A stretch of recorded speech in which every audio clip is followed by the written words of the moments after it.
How to level up as a detailer. Hi, I'm Ivan. I'm Nick. And this is the DIY Detail Podcast. Today we're going to give you techniques and strategies to just bump your detailing up one more level. Whether you're a hobbyist or a professional, it doesn't matter. We're going to help you here to attain that next level. As you said before, sometimes the hobbyist is better than the professional, right? So you could be an enthusiast, someone who details in your driveway or maybe part-time, and be as good as someone who does this professionally full-time.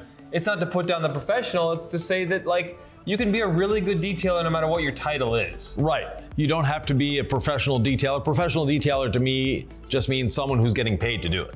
So whether you're a hobbyist, an enthusiast, someone that's getting paid to do it, we might have a tidbit of information here for you that's going to help you attain that next level. A good place to start, I think, is managing expectations. Definitely. Managing expectations, and for a lot of detailers, it's not managing the customer's expectations, it's managing your expectations. A lot of detailers tend to over-deliver, and when I mean over-deliver, the customer has ordered a hot dog and you serve a steak with all the sides and a dessert and a soup and an entree just because they ordered a hot dog because they might have looked a little hungrier. That's what a lot of detailers are guilty of doing. So what does that mean in real life? Because sometimes you get emotional about it and you say it's gonna cost this much and the customer says no, then you get scarred, you get PTSD, and you're like, okay, I'll just be the cheap guy. And then I'll offer them the steak dinner, cheap prices. Yeah, think of when you had your business, Nick. Oh, I was thinking about when I had my business. Yeah. And some well-to-do folks would pay for it and others, but every time I got a no, it hurt my feelings. Right. No is not a bad thing. No is a good thing. That means you weren't meant to do that job. But think of all the all-nighters you pulled, getting paid $200 or $300 to pull an all-nighter. I don't want to think about that. Right. And that is managing expectations. Nick had a certain expectation of what the car should look like. I wet sanded every car. Yeah. And 3-stepped it. Right. Before I coated it. And did the customer pay you for that? Did the customer see a difference? I would sell the coating as showroom finish every time. Right. That's why you're getting, yeah. Yeah, and a car in a showroom actually looks pretty crappy. So you're definitely under-promising, over-delivering, which is something that a lot of detailers are guilty of. You don't want to do that. And as a hobbyist, you may actually be damaging your car by doing that. Nick, by wet sanding and doing a 3-step on every car, was damaging every car he was doing because he was removing precious clear coat. Okay, so that's a good place to start. Where do we go from here? We'll continue on managing expectations for a minute. Every detailer has come across a vehicle with dog hair in it. This can be solved by asking one question to your customer. Is the dog going back in the vehicle? If the dog is going back in the vehicle, there's no point getting every little last bit of dog hair out of there. Do what you can, do what the customer paid for, and leave it at that. Now, if they tell you the dog is not going back in, then great. You're gonna have to go after that, but you're gonna have to charge accordingly. Okay, so leveling up. I wanna get really good at detailing, but you're giving me different pieces of advice. I'm go to training, get 10,000 hours doing this, become the best detailer ever, and you're a little more nuanced with your advice. Well, that's all great advice. But another thing is patience, learning to be patient. And when I say learning patience, an example is a bird decided to use a customer's car or your car as a washroom. Now, first reaction, get that off of there. Great reaction. But then there could be a little stain left behind, or there could be a little indentation from where it landed. Don't start wet sanding and polishing immediately. Put that vehicle out in the sun for a day. Then evaluate what you're doing. That bit of patience can save you from damaging the paint. Again, every time we polish paint, we're damaging paint. So we don't want to polish paint if we can avoid it. The way to do that, if you have etching, sometimes etching is temporary. Clear coat actually self-heals. So little minor scratches, little things like that, put it out in the sun and then see what happens. And a lot of times, I've given that advice to many people. It's like I remove the bird dropping and there's still this stain or there's still this etching there. Put it in the sun for 24 hours, then evaluate. And I get a message a day later, it disappeared. Exactly, you just learned patience. Another big one is organization, Ivan. Yes, and this is one that you've struggled with a bit in the past. Yeah. And everyone struggles with. And that organization really can level you up, especially as a professional detailer in terms of profitability, but also for the hobbyist, it's gonna make it more fun for you. If you take an hour to set everything up every time because you're looking for this, you're looking for that, you don't remember where you put this is over there, this is over there, then you're just wasting time. Whereas if it's organized, if everything is ready to go, so as you're done a certain part of the detail, put things away. Example, in this shop, every time we're done with the pressure washer, we get that hose out of our way. We roll it up. Every time we're done with the garden hose, same thing. We put it away. We're done with the polisher, it's cleaned, it's put on the stand. Everything is organized, and when we organize it, it makes it so much more fun and efficient to do the job. Other things in terms of organization is not having too many products. A lot of detailers fall in the trap of they have 20 detail sprays and they have 5 soaps and they have 3 rinseless washes, and they've got this plethora of products that in reality they don't need, and it slows them down. As a professional detailer, someone with employees, you don't want to tell your employee, put a coating on this car. If you have 20 different brands of coatings in your shop, the employee is going to be confused. They're not going to know which one to do. Or wash the car. Well, how do you wash the car? If you have standard operating procedures and you have the minimal amount of products, they know that they only have one way to wash a car in your shop. Or you tell them to decontaminate it, there's only one way to decontaminate it. That will increase not only your profitability, but definitely increase the quality of product that you put out at the end. Once you learn a system and use a system, that system greatly benefits you, because now you know exactly what to do. It's muscle memory. You don't have to think every time, and your employees don't have to think every time. You don't need 10 different spray sealants, but you do need certain pieces of equipment. Like I like our IK Foam Pro 12. Right, exactly. I like having a decontamination towel because when I decontaminate a car, I need that. I like a legacy sponge because when I'm doing a rinseless wash, which I'm going to be doing a lot as a detailer, I want the right tool. So there's investing in the right tools, and then there's not over-investing in 10 different products that do one thing. Right. So it's a kind of a fine, it's a fine balance, or it's a delicate dance. Yeah. Find a system that works for you and exploit that system. Take it to its maximum. And other things that can help you and that a lot of people don't think of, little quick ones. Reading your polish residue. And that is something that a lot of people don't do. And reading your polish residue means, do I need to polish more? Can I get away with polishing less? How fast am I moving the machine? And especially when you're using a rotary, it's very easy to see what you're doing in that finishing step. And you can see how you're moving the machine. Or as an example, you're starting to get dust. The polish is clumping up on the surface.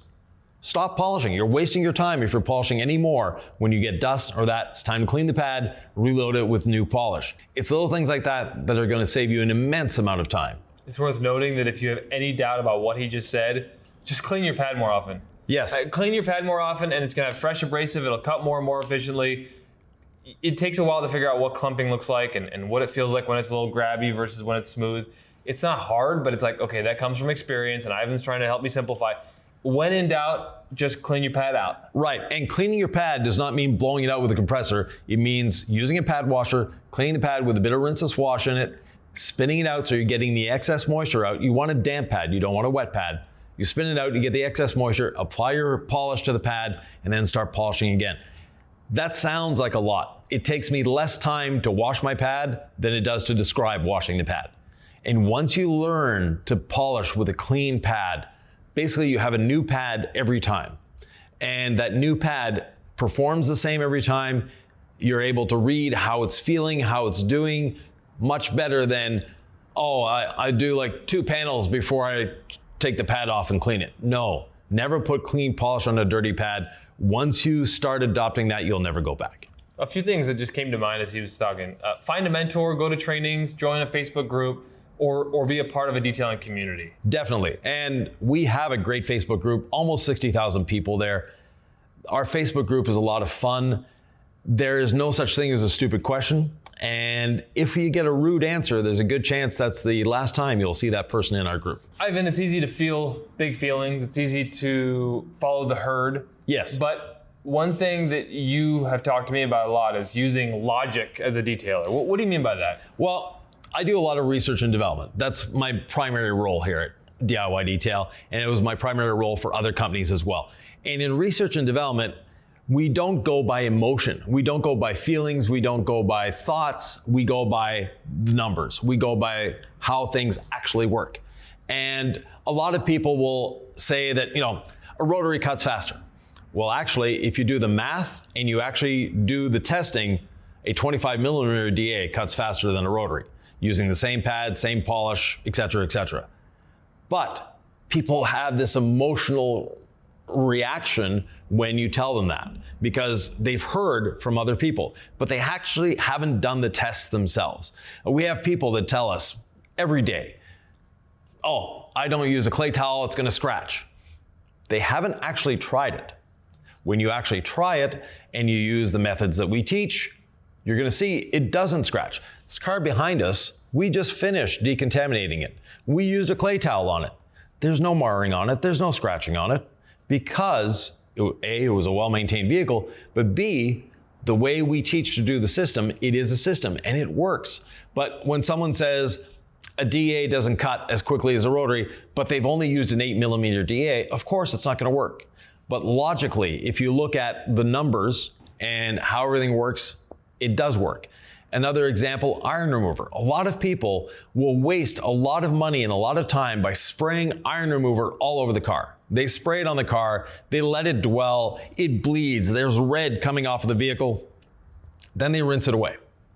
Then they bring out a clay lube and clay. A, they've done it backwards. B, they're wasting a lot of time and a lot of money. If you look at it logically, a iron remover does not remove iron. An iron remover breaks down rust. And if that little piece of iron is embedded into that soft clear coat, until you remove that piece of iron, the iron remover can't work on the rust. And the iron remover will not break down the rust behind it to release that piece of iron. So if you spray iron remover on a car, let it dwell, rinse it off, and spray the same area again, you'll get at least 75% of the tracers that you had before, because those iron particles are still embedded in there, they're still holding on to some rust. The way we teach to do it is use the iron remover as your clay lube. Logic tells us you've removed the piece of iron. It's no longer in the game because now it's on the clay media. Then from there, the iron remover, all it has to work on is that stain. So it has a lot less work to do, it's a lot happier, and you've done 2 steps in one, A. B, you've saved a lot of money because iron remover isn't cheap. And C, you end up with a better finished product. Logic is something that if we take emotion out of detailing, and the emotion of, delivering the car to the customer, that's a fun emotion. But if you go with the, this is the way it's always been done. Well, if you're going by this is the way it's always been done, you're probably missing out on a lot of fun stuff. One really obvious way to level up, Ivan, is to start using Rinseless Wash. I know it's not a new thing anymore. I know most people know about Rinseless Wash, but if you don't use it yet, you're not leveling up. No, Rinseless Wash, first of all, it is new in the industry. It's only been around 30, 35 years. So it's, very, very new. But at the same time, Rinseless Wash can do so much for you. And unfortunately, many people equate Rinseless Wash with a waterless wash. It's not a waterless wash. It's a rinseless wash, meaning you're still gonna be rinsing, but you're gonna do so much better with it. There's a lot of things that Rinseless Wash can do. Not only can it wash the exterior of your car, it can clean your pads, it can clean your windows, it can clean wheels, it can do the interior of the car. There's a lot of things Rinseless can do. We have a podcast that we did a while ago. I think we had 20 some different uses for Rinseless Wash, and there's probably more out there. But Rinseless Wash is a very, very versatile product. Think of it as a universal cleaning product. And if you can wash with soap, you can wash it with Rinseless. And again, this is where logic comes in. People think, well, what about the muddy truck? Great, you have a muddy truck. Are you going to foam it, leave the mud there, and then start with your wash mitt going over it? No, you're gonna foam it, you're gonna rinse it, you're gonna foam it again. Rinseless Wash, you're gonna do the same thing. You're gonna apply Rinseless Wash, you're going to rinse it, you're gonna apply Rinseless Wash, and then you're gonna wash it. Where Rinseless Wash saves a lot of time is you don't need to rinse at the end. It's its own drying aid. So as a professional detailer, it's saving you a lot of time. As a hobbyist, it means before going out on a date night with your significant other, whatever, you can wash the car and have a pristine car. Take you 10 or 15 minutes. It's not a long thing to do. Once you learn the system, it becomes easier, it becomes second nature. But if you're going, oh, Rinseless Wash, that newfangled technology, no. Like I said, it's been around 30 some years, so it's not newfangled technology anymore. Most companies have a rinseless wash because it is necessary, because it works, because it's popular. Ivan, there are so many ways to level up, and there are so many Fridays where we've released a podcast. We've always got something new to talk about. We're not going to exhaustively cover every little thing in this podcast. We want to know, what are ways that you think detailers ought to level up? Like, what are some things that you've learned along the way that have really helped you? We're a community here, so we can all learn from each other. Yes. And the learning never stops. I think that's another mentality that might help you level up. You're always a student. Yes, you can always be better. I've been in this 48 years now, and I'm still learning every day, and I want to learn every day. That's the important thing. The person that tells me I know everything about detailing, they're the ones that have the most to learn. Listen, you want to level up? We have a podcast playlist here. We're at about 200 episodes, so we've talked about a lot of topics. Every Friday, 4 p.m. Eastern Standard Time, we do a premiere. We hope to see you right here. And again, we answer every comment. So if you have questions, we're here to answer. See you next time.